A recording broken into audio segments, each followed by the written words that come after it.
If you stand on the banks of the Kali Gandaki River in Upper Mustang and you look up, your brain has trouble processing what it sees. The cliffs here are terrifying. They are walls of crumbling sandstone and conglomerate rock, rising hundreds of feet straight into the thin Himalayan air. They are vertical, they are unstable, and they are completely deadly. But if you look closer, you see the anomaly. Pockmarking the face of these cliffs like bullet holes in the side of a skyscraper are openings. Thousands of them. These are the Sky Caves of Nepal. We aren't talking about natural formations. We aren't talking about a few hermits digging a hole to meditate. We are talking about a massive, coordinated engineering project that carved over 10,000 individual chambers into solid rock, 150 feet off the ground. Mainstream archaeology looks at this and asks, who built them? But as a strategist, I look at this and ask a different question. How? And more importantly, why? Why would anyone go to the trouble of excavating a city in a place that is physically impossible to reach? There are no stairs. There are no remnants of rope bridges. There are no ledges. To enter these caves today, world-class mountaineers have to use high-tech drills, synthetic ropes, and immense courage just to swing into the entrance without falling to their deaths. Yet, 3,000 years ago, someone was commuting here. Someone was hauling grain, water, and even dead bodies up a sheer vertical face. Welcome to Signal 49. Today we are entering the Forbidden Kingdom to unlock the deadliest apartment complex on Earth. To understand the Sky Caves, you have to understand the terrain. Upper Mustang was, until very recently, a restricted zone. It is a high-altitude desert, a place of wind and dust, hidden behind the massive peaks of Annapurna and Dhaulagiri. It is a buffer zone between the Tibetan Plateau and the lush valleys of Nepal. It is a harsh, unforgiving landscape. And it is here, in this moonscape, that an unknown civilization decided to pull off a construction miracle. When the first modern explorers, including the famous mountaineer Pete Athens, rappelled into these caves, they expected to find empty holes, maybe bird nests. Instead, they found a time capsule. The caves are not just single rooms, they are complexes. Some are 5 or 6 stories deep, tunneling into the cliffside. They have sleeping quarters. They have hearths for fires. They have storage bins for grain. But the engineering is baffling. The rock here is friable. It crumbles easily. If you dig too aggressively, the roof collapses. Whoever built these caves possessed a geological knowledge that allowed them to carve intricate multi-room apartments without bringing the whole mountain down on their heads. And they did it all while suspended in the death zone, hundreds of feet above the canyon floor. So let's look at the timeline. The evidence suggests these caves were used in 3 distinct phases, and each phase tells a darker story than the last. The first phase, around 3,000 years ago, was for the dead. Deep inside the most inaccessible caves, explorers found burial chambers. But these weren't normal burials. The wooden coffins were beautifully crafted, painted with strange designs. And the bodies inside? They tell a gruesome story. Forensic analysis of the bones revealed cut marks, intentional scoring on the skeletal remains. Now, immediate logic points to sky burial, the Tibetan practice of cutting up a body to be eaten by vultures. But sky burial is about returning the body to nature, scattering it to the wind. These bodies weren't scattered, they were packed, they were preserved. This suggests a ritual we don't fully understand yet. A culture that stripped the flesh from the bones, not to destroy the person, but perhaps to purify them before placing them in the high rock, closer to the sky gods. Then, around 1,000 years ago, the function changed. The caves stopped being tombs and started being homes. This is where the strategist mindset comes in. Why do you move your family from the fertile river valley up into a cold, dark hole in a cliff? You only do that for one reason: security. This was an era of chaos. The Tibetan Empire was collapsing. Warlords were raiding the valleys. The Sky Caves were the ultimate panic room. If you pull up the rope, you are untouchable. You can rain arrows or rocks down on anyone trying to climb up, while you sit safe in your fortress of stone. It's a vertical castle. But imagine the logistics. Imagine raising children there. Imagine the daily terror of hauling water up a 150-foot rope every single morning. The fear of the enemy below must have been overwhelming to force an entire society to live like birds. But the caves held one final surprise: the treasury.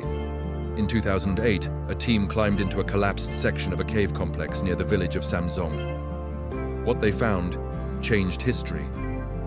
Hidden in the dust was a stockpile of manuscripts, piles of them. These weren't just grocery lists, these were texts from the Bone religion, the ancient shamanistic faith of Tibet that predates Buddhism. Some of these manuscripts were illuminated in gold and silver ink. They detailed rituals, exorcisms, and legal matters. And next to the books, they found masks. Gold and silver funerary masks. They found glass beads that originated in modern-day Iran. They found silk that came all the way from eastern China. Stop and think about the implications of that. We are in the middle of nowhere, in a cliff fortress, and we are finding high-end luxury goods from thousands of miles away. This tells us that the people of the Sky Caves weren't isolated savages. They were power players. They were controlling a major artery of the Silk Road. The Kali Gandaki River Valley is one of the easiest corridors through the Himalayas. Whoever controlled these cliffs controlled the trade. They were warrior merchants, hiding their wealth in the most secure bank vault in the ancient world. A hole in the wall that no thief could reach. But then, the story goes silent. By the 15th century, the caves were abandoned. The people moved down to the valley floor, to the walled city of Mustang. The ropes rotted away, the paths crumbled, the wind erased their footprints. Why did they leave? Was it climate change? Did the crops fail, forcing them to move? Or did a new power rise up, one that had weapons or tactics that made the cliff fortresses obsolete?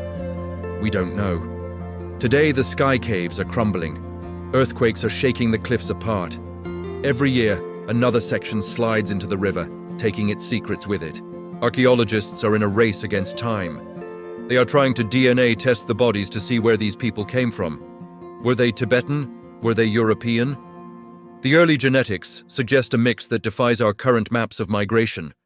When you look at the Sky Caves, you are looking at human resilience pushed to its absolute limit. We like to think we are the masters of engineering. We build skyscrapers, we build bunkers. But 3,000 years ago, people with bronze tools and hemp ropes conquered the vertical world. They lived, died, and prayed in places where we are afraid to even stand. They created a sanctuary in the sky. And as you walk away from the Mustang cliffs, with the wind howling through those 10,000 empty eyes, you can't help but feel that they are still watching. If you think history is stranger than fiction, make sure you're subscribed. And I want to know your theory. Why did they cut the flesh off the bones of their dead? Was it fear of the undead? Or was it a way to release the soul?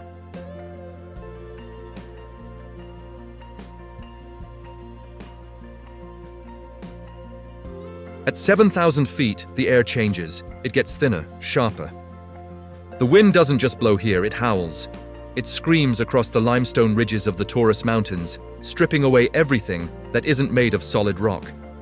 In this desolate, freezing environment, on the absolute roof of Mesopotamia, sit the shattered remains of the most audacious construction project of the ancient world. They are the silent sentinels of Mount Nemrut. Massive stone heads, some weighing as much as a modern tank, severed from their bodies and scattered across the summit like the aftermath of a war between giants. We are told by mainstream history that this is simply a tomb. We are told it is the final resting place of King Antiochus I, a minor ruler with a god complex who wanted to be remembered. But when you actually stand here, when you look at the logistics, the geology, and the astronomy involved, that explanation begins to crumble. This isn't just a monument to ego, this is a technological anomaly. We are ascending the throne of the gods to find out what is really hiding beneath the mountain. To understand why Nemrut Dagi is such a problem for historians, you have to look at the map. This isn't the Nile Valley, it isn't the flat plains of Mesopotamia.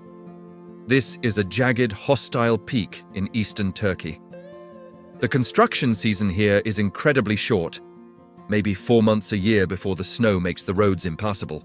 And yet, in the 1st century BC, someone decided to haul thousands of tons of limestone up here. We aren't talking about bricks, we are talking about 9-ton blocks, To get them to the summit, the builders had to navigate gradients that modern heavy machinery struggles with today. There are no obvious roads, no evidence of the massive spiral ramps you'd expect for a project of this scale. So the first question a strategist has to ask is, why? Why go to this extreme? If you want a tomb, you build it in the valley where people can see it. You don't build it in the clouds, where only the eagles can witness your glory. Unless the location wasn't about visibility, unless the location was about function. King Antiochus called this place a hierothesion, a sacred dwelling. He explicitly stated in the inscriptions that he chose this spot to be close to the heavenly thrones.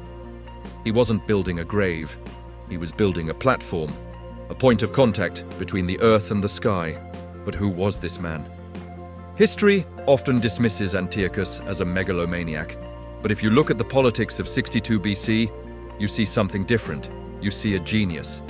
His kingdom, Commagene, was a tiny buffer state trapped between two massive superpowers, the Roman Empire to the west and the Parthian Empire to the east.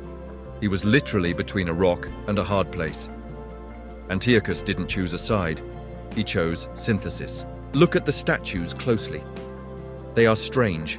They are hybrids. You see the face of Zeus, but he's wearing a Persian tiara. You see Apollo, but he's merged with the Eastern god Mithras. Antiochus was creating a unified world religion centuries before it was a concept. He claimed lineage from Alexander the Great and the Persian king Darius. He was the bridge between East and West, and he placed his own statue right there among them. Not below them, among them. Mainstream archaeology calls this arrogance. But in the ancient world, kings were often seen as the keepers of lost knowledge. Was Antiochus preserving a lineage? Was he marking a specific moment in time when the heavens aligned in a way that wouldn't happen again for thousands of years? We think he was. And the proof is on the West Terrace. It's called the Lion Horoscope. It is a relief slab showing a lion, its body covered in stars. For decades, this was thought to be just decoration. But modern astronomers have analyzed the positions of the planets depicted on the lion's chest: Jupiter, Mercury, and Mars. They ran the computer models. This isn't random art, this is a timestamp. The planets align with the constellation Leo on a very specific date, July 62 BC. Think about the precision required to carve that. Antiochus was freezing a moment in time in stone. Some say it marks his coronation, but others believe it marks a geodetic alignment, that Nemrut Dagi is a fix point on the map, aligned with other ancient sites like Göbekli Tepe, which sits less than 100 miles away. But the real mystery isn't the statues. It isn't the stars. It's the mountain itself. Behind the throne sits a perfect, cone-shaped peak. It looks like the summit of the mountain, but it's not. It's artificial. It is a tumulus, a massive pile of crushed limestone rocks, 164 feet high and 500 feet across. Estimates suggest it contains 50 million individual stones. This is where the story gets impossible. This pile of rocks is actually a high-tech security system. For over a century, treasure hunters and archaeologists have tried to get inside. They believe the body of Antiochus and his treasury is hidden in a chamber at the core of this cone. In the 1880s, German engineers tried to dig in. They failed. In the 1950s, the American archaeologist Teresa Goel, a woman so tough she was known as the Queen of the Mountain, spent her life trying to crack it. She used trenching, she used tunneling, she even used dynamite, and she failed. Why? Because of the fluid mechanics of the stone. The tumulus is engineered so that if you remove a rock from the bottom, the rocks above it instantly slide down to fill the gap. It is a self-repairing barrier. You cannot dig a tunnel, because the tunnel collapses on you the moment you start. It is a dry quicksand trap designed to kill grave robbers. Antiochus didn't just bury himself, he sealed himself inside a machine of gravity and friction. So, we have to ask the logical question. Why go to such lengths to protect a body? The Egyptians hid their tombs. Antiochus put his on top of a mountain for everyone to see, but made it physically impossible to enter. What is he protecting? In the last few years, ground-penetrating radar and electrical resistivity scans have revealed anomalies inside the tumulus. There are voids, There is something rectangular down there, a chamber, but we still can't reach it. There is another element here that often gets overlooked: the sound. When you stand on the east terrace during the equinox, the wind hits the specific angle of the stone walls and creates a resonance, a low hum. Acoustic archaeologists suggest that this site wasn't just visual, it was auditory. It was an amphitheater for the gods. Imagine the scene 2,000 years ago. The fires are lit. The sun is rising over the Persian mountains. The king stands before the massive statues, and as he speaks, the mountain itself amplifies his voice. This was theater, yes, but it was also a display of mastery over the elements. Today, the heads have fallen. Earthquakes and time have done what the Romans couldn't. They decapitated the gods. The massive head of Zeus now rests on the ground, staring blankly at the tourists. The nose of Antiochus is chipped, but the tumulus remains undefeated. Antiochus wrote a long inscription on the backs of these thrones. He said he built this place to be unravaged by the outrages of time. In a way, he succeeded. We can photograph it. We can map it with drones. We can model it in 3D. But we still do not understand it. We still don't know how they moved the stones. We still don't know what is inside the chamber. And we still don't know why a small buffer state possessed the engineering capability to build something that rivals the pyramids. Maybe the silence of these gods is the point. They are waiting for us to catch up, waiting for us to realize that history isn't a straight line of progress, but a cycle of forgotten knowledge. Until we find a way to peer inside that mountain without destroying it, the king of Commagene keeps his secrets. He sits at the top of the world, watching the stars turn, guarding a truth that we have yet to rediscover. This is Signal 49. If you believe there are chapters of history that haven't been written yet, make sure you're subscribed. And I want to hear your theory. Is the tumulus just a pile of rocks? Or is there something else? Something more than a body, hidden in the dark? I'll see you in the next investigation. Next.